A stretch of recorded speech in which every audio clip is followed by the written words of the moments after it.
আগের ভিডিওতেই তোমাদের সাথে কোণার্ক টেম্পল শেয়ার করেছিলাম। এরপরে আমরা চলে গিয়েছিলাম পাহাড়ের ওপরে এক মন্দির দর্শন করতে। সেটা ছিল গৌতম বুদ্ধের এই সুন্দর সাদা মন্দিরটা। আর এটা একদম পাহাড়ের উপরের জন্য দেখো, পাহাড় মানে উপর থেকে এই ভিউটা এত ভালো লাগছিল। কিন্তু এটা যেহেতু পাথরের ছিল সম্পূর্ণ, আর এত রোদের তেজ জন্য দেখো পা পুরো ফেলা যাচ্ছিল না, এত পা মানে পুরো ফোসকা পড়ে যাচ্ছিল।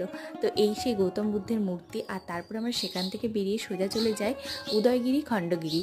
তো এটা এই মানে পাশাপাশি ছিল। তো তারপরে আমি সেখানে সবথেকে যে সুন্দর মুহূর্তটা ক্যামেরাবন্দি করেছি সেটা হচ্ছে এই বানরদের মানবিমানের পালা চলছিল। সেটা আমি দাঁড়িয়ে দাঁড়িয়ে অনেকক্ষণ থেকে ক্যামেরাবন্দি করেছি, আর তোমাদের সাথেও ভাবলাম এটা শেয়ার করি। আমার তো ভীষণ ভালো লেগেছিল।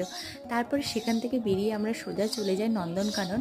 আর নন্দনকাননেও আমাদের পৌঁছাতে দেরি হয়ে গেছিলো জন্য আমরা বেশি কিছু দেখতে পাইনি, শুধু নীলগাই আর জলহস্তী দেখি ফিরে আসি। তো তোমাদের কেমন লাগলো অবশ্যই জানিও। বাই।